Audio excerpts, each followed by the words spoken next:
Саламатсыздар ма, құрметті студенттер? Бүгінгі жаңа сабағымыздың тақырыбы әлемдік діндер мен өркениеттің дамуы. Дін және мәдениет. Дін қоғамдық құбылыстардың ішіндегі ең күрделісі. Дін адамдардың бірлестігін және ұйымдастығын қалыптастырушы идеологиялық механизм. Мәдениеттегі діннің рөлін әрбір мәдениеттің жүйе құрастырушы факторы деп анықтауға болады. Дін религия. Тазалық, қасиеттілік, Құдайға сенгіштік деген мағынаны білдіреді. Яғни Құдайдың бар екендігіне негізделген дүниетаным мен тәртіптер жүйесі. Бірте-бірте адамдар арасында адамның жаны оның денесінен бөлек өмір сүреді деген сенім қалыптасты. Оны анимизм деп те атайды. Кейінірек феодалдық қоғамның нығаюы нәтижесінде аса ірі діни жүйелер буддизм, христиан және ислам діндер қалыптасты. Діннің ең алғашқы түрі фетишизм. Ол жансыз дүниеге табыну нәтижесінде пайда болды. Діннің ең ежелгі түрі анимизм. Жанның болатынына сендірсе, танимизм адамдар мен жануардың туыстығын дәлелдеуге тырысты. Қоғамның одан әрі дамуы ұлттық халықтық діндерді, политеизмді тудырды. Ұлттық халықтық діндердің қатарына иудаизмді, индуизмді, синтоизмді, конфуций ілімін жатқызуға болады. Енді біз ең бірінші буддизм дінін қарастырамыз.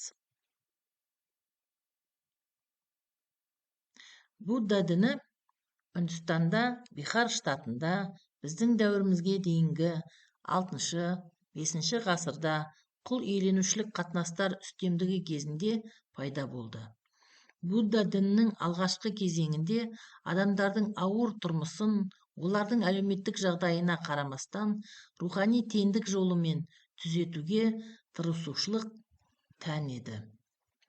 Алғашқы солтүстік Үндістанда көптеген секталардың бірі болып қалыптасқан Будда діні кейін бүкіл Үндістанға, оңтүстік шығыс және орталық Азияға кеңінен тарады. Қазіргі кезде дүние жүзі бойынша Будда дінін 1 миллиардқа жуық адам ұстанады. Будда діні фани өмірдің азаптары, ауру, кәрілік, өлімнен құтылу жолын іздейді. Ол өмірдің қасіреті нәпсінің тілегіне байланысты деді. Адамдардың денесі уақытша өмір сүреді, ал нәпсі қанағатсыз тілегімен, өмірдің қорқынышымен ылғи бейнет туғызады деп есептеді. Келесі дініміз бұл христиан діні. Христиан діні Христостың өмірі мен жаңа өсиет іліміне негізделген монотеистік, әлем бойынша ең көп таралған діндердің бірі. Біздің дәуірімізден дейінгі 1 ғасырда ол құлдар мен кедейлердің Рим империясына бағынышты халықтардың арасында тарады. Христиан дінінің басты идеялары Иисус Христостың күнә кешу қызметі, Христостың адамдар арасында екінші рет оралуы, азапты сот, аспанға жалбарыну, аспан патшалығын орнатылуы. Христиан дінінің негізгі бағыттары католицизм, православие және протестанттық. Және ең жас дініміз бұл ислам діні. Ислам әлемдік монотеистік ибрахимдік дін.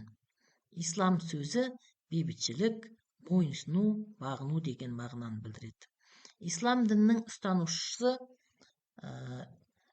мұсылман деп аталады.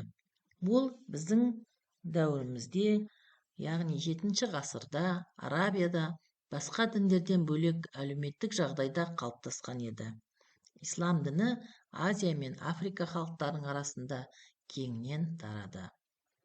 Ислам дінінің негізін салушы есімі көзінің тірісінде аңызға айналған Мұхаммед пайғамбарымыз. Ол өзінің шәкірттеріне айтып отырып, мұсылман діні қағидалары мен ережелерін жинақтаған Құран кәрімді жазғызды. Исламдағы 4 мазхаб Ханафи мазхабы, Малики мазхабы, Шафихи мазхабы және Ханбали мазхабы. Ислам дінінің 5 парызына келетін болсақ, ең бірінші бұл иман келтіру. Екінші намаз оқу, зекет беру, ораза ұстау және қажылыққа бару. Ең бірінші иман келтіру дегеніміз не? Яғни Алланың бар екеніне мойынсыну. Ла илаха иллалла Мұхаммаду Расулалла. Алладан басқа тәңір жоқ, Мұхаммед оның елшісі деген мағынаны білдіреді. Екіншісі намаз оқу. Әрбір мұсылман намаз оқығанда жүзін құблаға қаратады. Құбла дегеніміз бұл Қағба. Ислам дінінің қасиетті мекендерінің бірі.